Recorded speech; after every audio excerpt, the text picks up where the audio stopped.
Hello friends, welcome back to my channel. I am Shweta Mishra. मैं अपने YouTube channel पर आपका स्वागत करती हूँ। और आज फ्रेंड्स होने वाली है हिंदी की क्लास फॉर एमपीटेट, जिसमें मैं आपको कुछ आपके लिए कुछ इम्पोर्टेंट नोट्स लेके आई हूँ, जिसको जो आपके एग्ज़ाम में काफ़ी हेल्पफुल होंगे। तो चलिए स्टार्ट करते हैं हिंदी के इम्पोर्टेंट नोट्स। ये नोट्स फ्रेंड्स मैंने अपने हाथों से बनाए, जो मैं आज आपके साथ शेयर कर रही हूँ।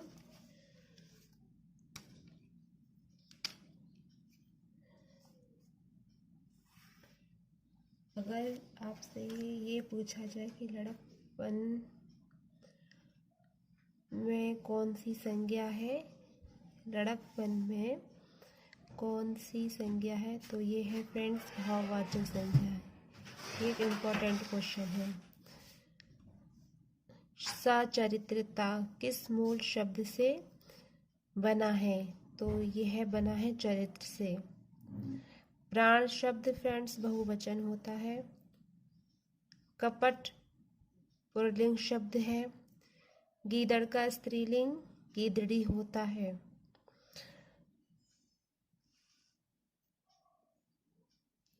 हिमालय से गंगा निकलती है, इसमें कौन सा कारक है फ्रेंड्स, तो इसमें है अपादान कारक।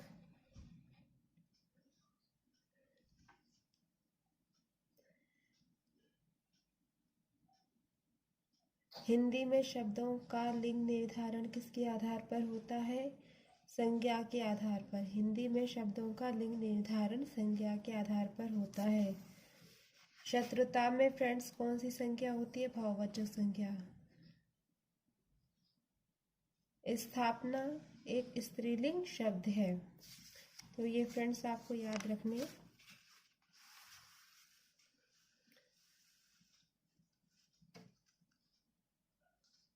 अर्थ के विचार से संज्ञा कितने प्रकार की होती है, तो अर्थ के विचार से संज्ञा होती है 5 प्रकार की। संज्ञा प्रमुख रूप से 3 प्रकार की होती है: जातिवाचक संज्ञा, भाववाचक संज्ञा और व्यक्तिवाचक संज्ञा।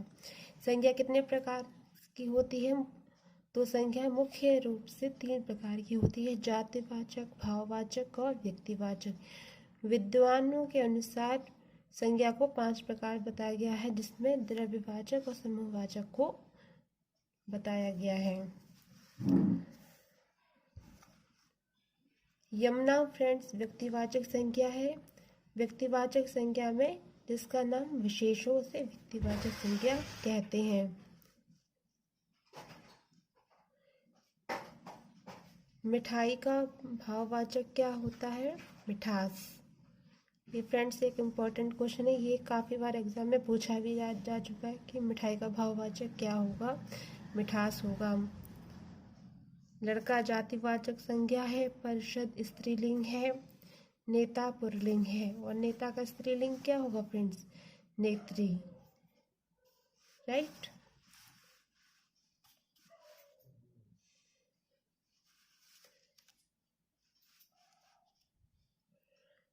कारक के कितने भेद होते हैं, तो कारक के 8 भेद होते हैं। और कारक किसे कहते हैं, जो क्रिया के साथ जाना जाए उसे कारक कहते हैं। कारक का शाब्दिक अर्थ क्या होता है, कारक का शाब्दिक अर्थ होता है फ्रेंड्स करने वाला।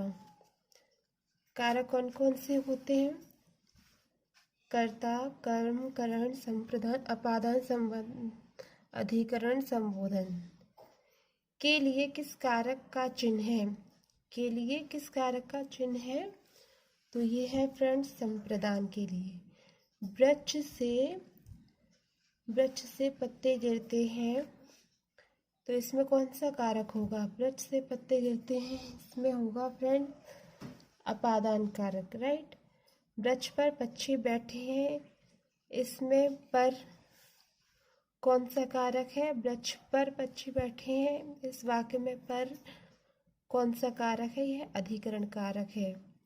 घर से बाहर गया, घर से बाहर गया। इस वाक्य में से कौन सा कारक है? अपादान कारक है, क्योंकि इसमें अलगाव की बात हो रही है। ये एक फ्रेंड्स अपवादित प्रश्न है। चारपाई पर भाई साहब बैठे हैं। इस वाक्य में चारपाई शब्द किस कारक में है? यह अधिकरण में है। ये आप ध्यान रखिए, जब भी अगर ये क्वेश्चन एग्जाम में है तो आपको अधिकरण कारक लगाना है।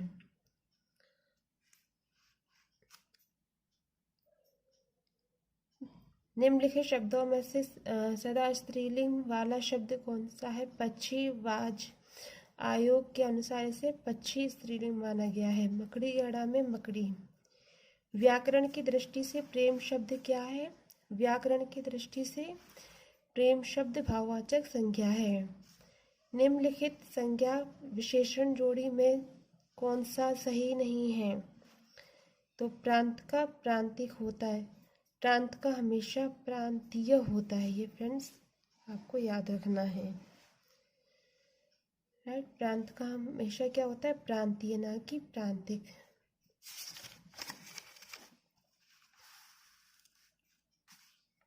हिंदी भाषा में वचन कितने प्रकार के होते हैं? हिंदी भाषा में वचन 2 प्रकार के होते हैं, जबकि संस्कृत में वचन 3 प्रकार के होते हैं। लिंग की दृष्टि से दही क्या है? लिंग की दृष्टि से दही पुल्लिंग है। संज्ञा के स्थान पर प्रयुक्त होने वाला शब्द को क्या कहते हैं? तो संज्ञा के स्थान पर प्रयुक्त होने वाले शब्द को सर्वनाम कहते हैं। प्राथमिक स्तर पर कौन सी गतिविधि बच्चों की मौखिक अभिव्यक्ति के विकास में सबसे कम प्रभावी है? तो प्राथमिक स्तर पर कहानी को शब्दशः दोहराना। कहानी को शब्दशः दोहराना गतिविधि बच्चों की मौखिक अभिव्यक्ति के विकास में सबसे कम प्रभावी है। मुहावरे और लोकोक्तियों के संदर्भ के प्रयोग के संदर्भ में कौन सा कथन उचित है? तो ये होगा, ये भाषा प्रयोग को प्रभावी बनाते हैं। मुहावरे और लोकोक्तियों के प्रयोग के संदर्भ में कौन सा कथन उचित है? तो ये फ्रेंड्स, ये भाषा प्रयोग को प्रभावी बनाते हैं। नीता ने सभी बच्चों को एक अनुच्छेद दिया जिसमें प्रत्येक 5वें शब्द की जगह रिक्त स्थान था, जिसे बच्चों को भरना था। नीता ने किसका प्रयोग किया? नीता ने क्लोज परीक्षण का प्रयोग किया। बच्चों में ब्लैंक लाइन और फिर ब्लैंक लाइन के माध्यम से लेखन कौशल का विकास किया जा सकता है। तो बच्चों में रेखांकन और चित्रांकन के माध्यम से लेखन कौशल का विकास किया जा सकता है। तो ये फ्रेंड्स कुछ थे इम्पोर्टेंट क्वेश्चन जो एग्ज़ाम में पूछे गए हैं। अगर आपको ये मेरा वीडियो पसंद है तो मेरे चैनल को प्लीज़ लाइक कीजिए, शेयर कीजिए, सब्सक्राइब कीजिए। धन्यवाद।